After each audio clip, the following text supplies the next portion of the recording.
Herkese merhabalar. Şehirde Arı sayfasına hoş geldiniz. Bugün 7 Mayıs 2021. Kovanıma vermiş olduğum 3. katın kontrolünü gerçekleştireceğim. Geçen hafta atmış olduğum Alman usulü katın videosunu çekmiştim ama kameram çok eski bir kamera olduğu için video dosyalarında bozulma meydana geldiği için onun videosunu maalesef yayınlayamıyorum. Ama nasıl yaptığımı da anlatacağım. Zaten çok basit bir yöntem. Geçen haftaki yaptığım kontrollerde arının sıkışmasından dolayı artık 3. katın atılmasının zamanı geldiği için Alman usulü kat atımı gerçekleştirdim. Normalde 2. kata attığım şekilde atma planım vardı ama bir arıcı arkadaşımın tavsiyesi üzerine Alman usulü kat atmayı denedik. Bu yöntemi de arıcı arkadaşım YouTube'da bir arı kanalından görmüş. Şu an arı kanalının sahibi bu videoyu seyrederse kusura bakmasın. Kanalın ismini hatırlayamadığım için kanalın ismini veremiyorum. Kanal sahibinin ismini hatırladığımda da açıklama kısmına belirteceğim. Alman usulü atılacak kovan da 1. ve 3. katın ortasına temel petekler yerleştirip üst kattan şerbetleme desteği yapılarak yapılıyor. 2. katın 1. ve 10. peteği 1. kata indirdim. Ve 2. katta bulunan boş gözlü petekleri ana arının yavru atması için 1. kata verdim. 2. katta direkt alınıp 3. kata yerleştirildi. 1. ve 10. sıraya şurupluk konuldu. Şurupluğun bir tanesi bölme tahtalı şurupluk, diğeri ise yarım şurupluk. 2. kattan aldığım 6. ve 7. sıradaki kapalı yavrulu çıtaları 3. katın ortasına yerleştirdim. Daha sonra kovana koyacağım 3. katı da 2. kata yerleştirdim. Sıralamada şu şekilde: 1. kat yavruluk, arada ana arı ızgarası, üstte Alman usulü attığım kat, 2. katta bulunan kovanım da 3. kata çıkartmış oldum. Yukarıdan da şerbetleme yaparak Alman usulü kat atımı bu şekilde gerçekleşiyor. Bir de şöyle bir sıkıntım var. 3. katta karniyol ana arısının kokusu gitmediği için heves memeleri ve süpersedurlar oluşmaya başladı.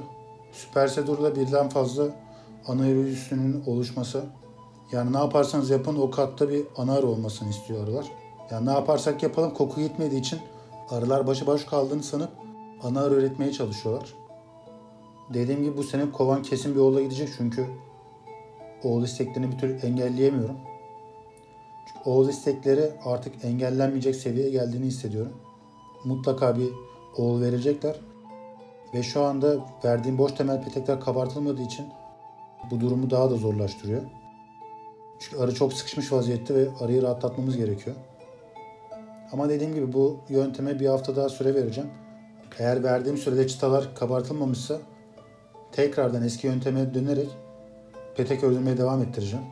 Çünkü petek kabartmaktaki son bir ayım. Zaten yavaştan da bal gelmeye başladığı için artık şerbetlemeyi kesmem gerekiyor. Bu 10 gün içinde de şerbetlemeyi keseceğim. 5 su 1 şeker oranında şerbet verdiğim için de bunun zaten bala karışması çok az.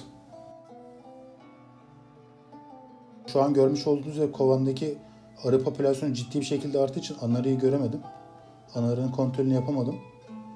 Ama kovanda günlük yavrular mevcut. Zaten şu anki yaptığım kontrolde çıtalar bal ve polenle doldurulmuş. O yüzden ana arıya pek yer kalmadığı için 2. katı mutlaka kabartılması gerekiyor. Ama bu hafta yaptırmış olduğum kontrollerde 2. katta herhangi bir kabartma ibaresi göremedim. Sadece bir tane çıtada ufak bir kabartma mevcut.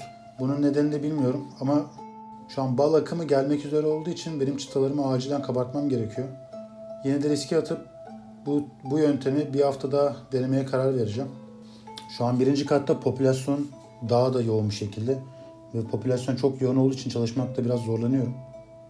Çalışmak daha da zor bir hale geldi. Ben çalışırken çok yavaş bir şekilde çalışmaya özen gösteriyorum. Çıtaları koyarken mümkün olduğunca arı öldürmemeye çalışıyorum. Zaten videonun hızı da normal hıza göre ortalama %500 hızlandırılmış şekilde seyrediyorsunuz. Aynı yaptığım işlemleri de %1000 olarak hızlandırıyorum. Yani bizim amacımız arıya çok dikkatli bir şekilde bakmak ve mümkün olduğunca yavaş bir şekilde çalışarak arıya zarar vermemek ve arıyı öldürmemek. Bunu yapmamdaki amaç arıların sakinliği koruması için. Benim çok kovanım olmadığı için zamanım da çok. O yüzden arılara rahat bir şekilde bakıyorum. Aceleyle çalışmıyorum. Alt katın genel durumu da şu şekilde. Ağırlıklı nektar, polen ve kapalı yavru mevcut. Şu an ana arının atabileceği bir yer yok. Ancak kapalı yavrulardaki arılar çıktıktan sonra işçi arılar oraya nektar veya polen doldurmazsa ana arı yumurta atacaktır. Şu an alt katın durumu bu şekilde gidiyor. Şu anki görmüş olduğunuz fotoğrafta Instagram'a koyduğum bir fotoğrafla videoyu göreceksiniz. Şu an görmüş olduğunuz çıta da bal ve polen dolu. Zaten balığın nasıl altın gibi parladığını görebileceksiniz. Bu bizim doğal balığımız. Videoyu Instagram hikayesinden çektiğim için biraz dikine doğru çıktı.